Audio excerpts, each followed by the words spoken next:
Early this morning, I saw this clip from NBC, I believe it was, and it was a man on the street interview in which they asked this guy, "Hey, would you ever consider voting for Nikki Haley?" And his response was something along the lines of, "No, I wouldn't. And in fact, I would never vote for a woman to be in that kind of position of power. If you ask me, women should basically be at home and, barefoot and pregnant." What do you think of Nikki Haley? Did you ever consider her? You know, what I got to say, you don't really want to put it on. Let me hear it. Well, a woman's not going to be a good president. She don't have no balls to scratch. She's just going to scratch her head. All a woman's good for in my book is having babies and taking care of the house, but that's the old thing, but I'm old school. I saw that clip and I thought, yeah, listen, if you've grown up in a conservative environment, if you went to, a strict fundamentalist Christian church or school, you got that sentiment quite often. And so I was like, yeah, it's nothing I haven't heard before. And then I swear it wasn't an hour later. I was just scrolling through Twitter and I ran across a Fox News clip and the same thing happened. This time it was from a woman. NBC just reported that Michelle Obama has said she will not run for president. Thank God. Okay. Yes.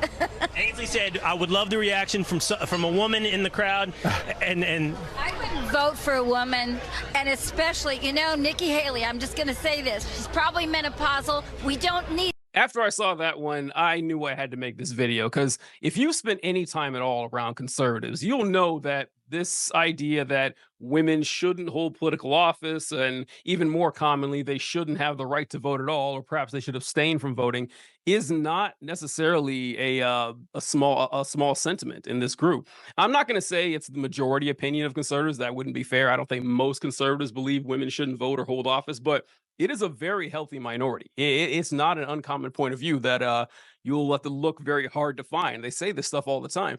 And in fact, it's all based on the idea that women can't control their passions. Women are too emotional. They lack the logic and critical faculties that men have. That's why we should be in charge.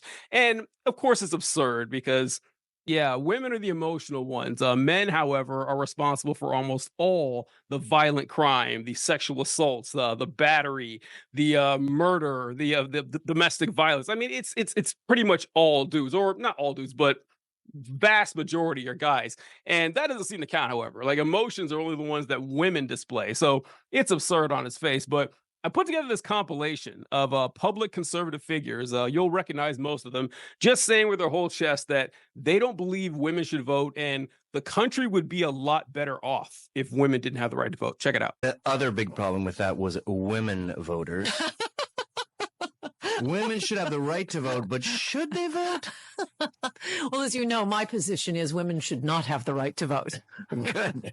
It's very popular on college campuses. Yeah, I mean, we'll lose the odd "and" as collateral damage, but No, we can still write books. you just can't vote. Exactly.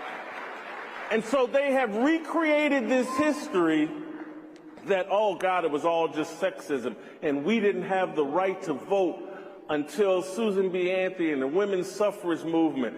And I will defend life before suffrage, because a vote used to represent the family. When we were a culture that really valued family and really understood the natural order that God intended, man serving God, woman following man who serves God, man and woman developing and nurturing children, you only needed one vote per household. And in regards to women voting, that was the worst thing that ever happened to America, too. Look at us now. Women overwhelmingly vote on their emotions. And their emotions, and the liberals are very good at appealing to emotions. Oh, look at these migrant children. They have nowhere to go. Look at this pregnant migrant woman. She has nowhere to go. We have got to open up our borders and give her cash assistance for the rest of her life here in America. And women vote for that. They vote to have weapons taken away, our Second Amendment rights taken away. Women used to vote. They used to not vote because their husband would make the choice for them. Now, if just our husbands and landowners were voting, we'd be in a much better place than we are now.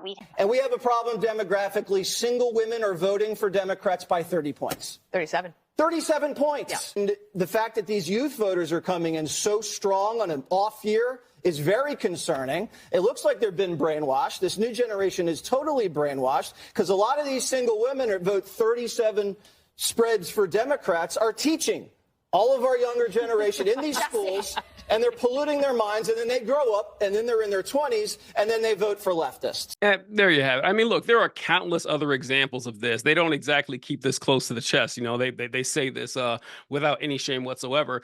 And it harkens back to the idea that conservatism, it's not just about the chauvinism or about the sexism or the misogyny. That's a huge part of it. But actually just tied into it is the fact that they're worried that women vote left too often, specifically women of color. White women still vote majority conservative, but it's a lot closer than white men. And what it really is about is like trying to conserve or preserve conservative values. And whenever you're in a position of power, and men are in the greater position of power in this country, which is why they want to preserve the status quo. Whenever you see these articles, and it works like this in every demographic. The group that votes with Republicans and the group that holds the most conservative point of views in the United States is white men.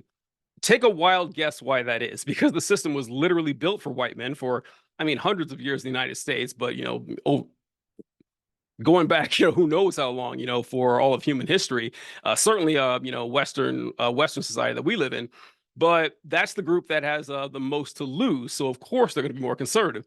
And it goes down, you know, the rest of the line. So every other ethnic group, the women vote more left than the men do, and the men vote more conservative. That's just how it is. So, yeah, it's not a big surprise. But instead of making policies that are going to be attractive to women and get them to vote for you more, their solution is, well, how about we just stop them from voting, or just like heavily imply we want to stop them from voting, and whether it's in a joking manner or not, but talk them long enough, they actually do believe it. They'll never be able to get it, but you know, it's the only way they can, you know, live out their ridiculous fantasies.